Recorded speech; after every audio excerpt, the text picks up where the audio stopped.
Hey everybody, it's Jason Blaha here, and you guys know what time it is. Time to talk about current events in the online fitness community, and today we have another video that was just put out by Jeff Cavalier, aka Athlean-X, aka Curling-X, or if you listen to Jordan Feigenbaum, who calls him Bro Science, Brolean-X, right?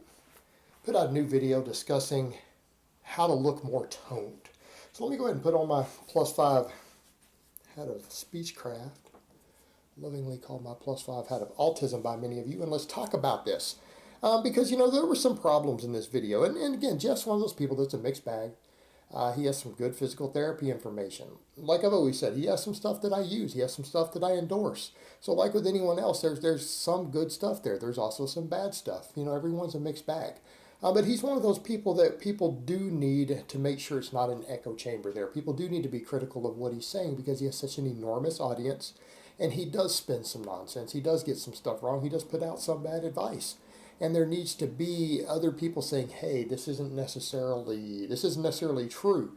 Just because someone has coached for a professional baseball team and they have a massive following doesn't mean that everything they say is correct and it shouldn't be questioned.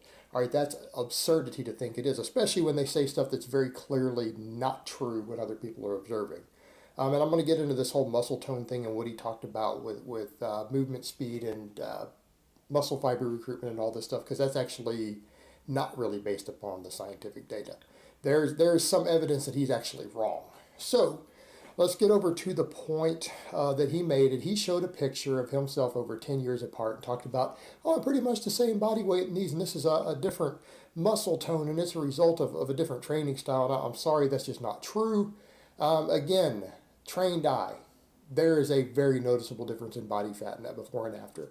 So here's what I would say. If he was within 1 to 2 pounds of body weight, obviously his frame didn't change because he's already a grown male. He's past the age of 21. Same bone structure. He is very clearly leaner in one of those than the other. Very clearly. That is body fat difference. That is what you're seeing. And that's kind of one of the points that I make with Jeff that I don't like, and is that he does promote people getting to a level of leanness that isn't healthy. And that's one of the things that it always is troubling. People say, well, I'm going to listen to him because he looks great. I don't think that level of body fat does look great. That might be your opinion. You know what? But that's a subjective thing. That's subjective, isn't it? Something looks good. Okay, well, to me, I'm going to go by what looks healthy. All right, Jeff looked healthy in the first picture. That is a healthy athletic body fat. Visible six-pack. Like, no one's going to say that's not lean. All right, no sane person would look at his before picture and say that's not a low body fat. That's pretty damn lean. He's probably in the range of about 11%, maybe 12% body fat there. He's in that ballpark. That's lean. That's healthy. Right? That's a very, very good body fat to be at for an athlete. That's also more where classic bodybuilding was. Well, it's one of the biggest criticisms of modern bodybuilding. They get so lean that it harms their health, including natural bodybuilding. His after picture where he stays year-round is completely unhealthy. You don't want to be there. That's not a good body fat to be at. Jeff sits at probably 7 to 8% body fat versus about 11 or 12 in the before. Well, yeah, that's a good 7 or 8 pounds of fat difference. There's a big difference in terms of health. In fact, I'm going to go out on a limb and say when people bring up the whole natty thing, Jeff sits at a body fat that you can't stay at completely clean and be healthy. In other words, you're going to get depression, you're going to have problems with your sex drive, you're going to have erectile dysfunction, you're going to have a lot of health issues sitting at that sort of body fat. And we have research showing that. That's not an arbitrary statement. Go look at the research that Dr. Eric Helms did for his doctoral work on natural pre-contest bodybuilders. Their blood work looked horrific. Guys who were dropping down to like 7% body fat, who were drug-free, you could tell because their blood work looked terrible. Like they were actually worse off being natural than if they had been on a small amount of pharmaceutical substances. Their blood work was worse for it. I've known a number of coaches who have degrees who actually have said that, yeah, it's actually unhealthy to diet that lean natural. It's actually worse for you than being on drugs, and certain drugs. So we get over to that point of he's actually at an unhealthy body fat most of the time. And it's a body fat that generally require for you to have mental good psychological health, good quality of life, you're going to have to be on a little bit of stuff to be at that body fat. So that's not necessarily promoting a healthy lifestyle. This is my opinion. It says me, my opinion. So we come over to his before, and that is a good body fat. So to claim that that's a difference in muscle tone is already ludicrous. That's false. That's clearly false to the trained eye. Very obvious difference in body fat percentage. Then he comes around to talk about, well, and it had to do with the fact of because I did slower movements. And now I can appreciate the fact that if you're talking about what he's saying, that, hey, people just using bouncing and inertia, but he sounds like Mike Minzer, right? He sounds like Mike Minzer going back to 80s bodybuilding magazines, not science. With, well, external inertia versus muscling a weight up. Okay, fine. But that you're just talking about good form versus not. And in all honesty, when progressive overload is there, even with cheat reps, depending upon how you control the eccentric and stuff, you're still going to get progressive overload. A solid argument can be made for the fact, and I tend to agree with this, that it's easier to control progression, it's easier to measure volumes, it's easier to program volumes with stricter form. It's generally a better idea. But to say that loose form prevents progressive overload, or that loose form won't let you get really, really jacked is just patently false. It's false.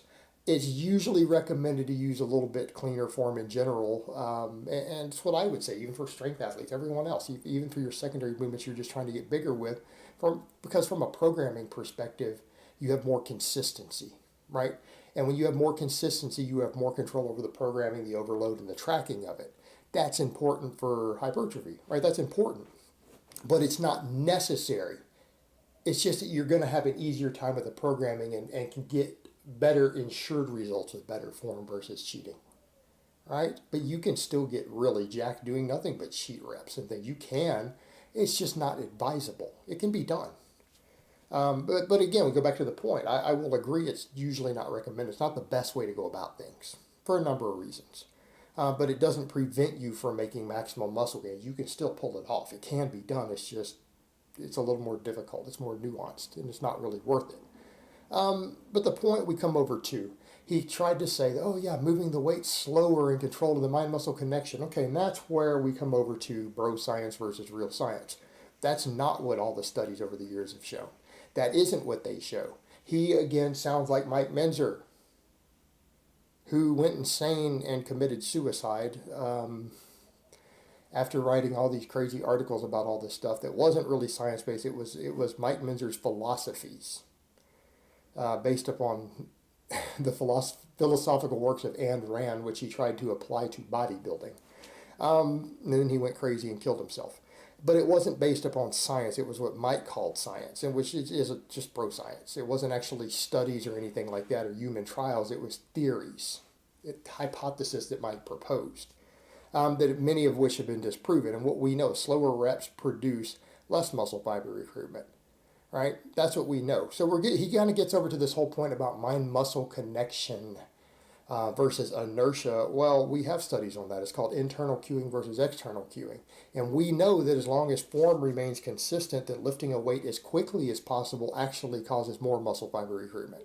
And when we're dealing with multi-joint exercises, so let's come back over to the point. Single joint versus multi-joint exercises. I will concede that he has a reasonable point for single joint exercises. Why?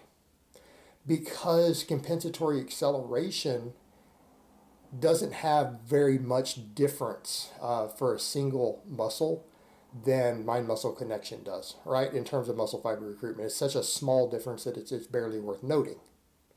But for multi-joint exercises, compensatory acceleration is vastly superior all the way across the board. And every study that's looked at it, including all the really modern ones done in the last couple of years, have concluded that.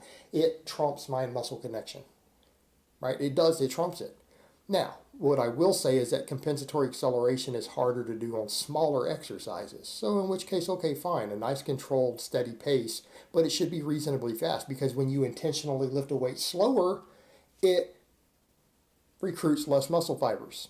All right, that is generally accepted. The data shows that. So if we're going to talk about strength in science, bringing the science back into strength, well, that's what the science shows. Lifting a weight slower recruits less muscle fibers. Now, if we're getting over to the difference between fast versus cheating, that's a different point, and I might concede that again because of the tracking purposes. But intentionally moving a weight slower is not a good thing. It recruits less muscle fibers. And again, let's come back to the point. Just because it's not best doesn't mean you can't make gains doing it, but it's not because you moved the weight slower. It's in spite of the fact that you moved it slower. You made gains because you had sufficient tension, sufficient volume, and progressive overload. Even if you did things in a suboptimal manner, which is what moving the weight slowly would be, but you're intentionally kind of shooting yourself in the foot. Now, does it matter that much for the smaller exercises? Probably not, because we gain most of our muscle from the big exercises. Your big multi-joint movements are where you're going to gain 95% of the muscle that you gain. The smaller movements are there just to add a little bit more. They're there to sometimes recruit a few extra muscle fibers, to get a little more metabolic fatigue that's easier to recover from, particularly in lagging body parts, whether that's from an aesthetic perspective or an athletic perspective or an injury prevention perspective. But the point is the same there. Most of your size is going to come from the bigger movements, so the smaller movements aren't as big of a deal in regards to this. In which case we could argue, hey, focus a little bit on a mind-muscle connection. That's fine, because you know what? Compensatory acceleration isn't going to trump mind-muscle connection measurably or in a statistically significant way on small single-joint exercises. But intentionally slowing down the cadence will reduce gains. So that's just ludicrous. Absolutely ludicrous. All right, guys, so that's really all I have to say on that today. I hope it's been informative, and I will talk to you guys next time.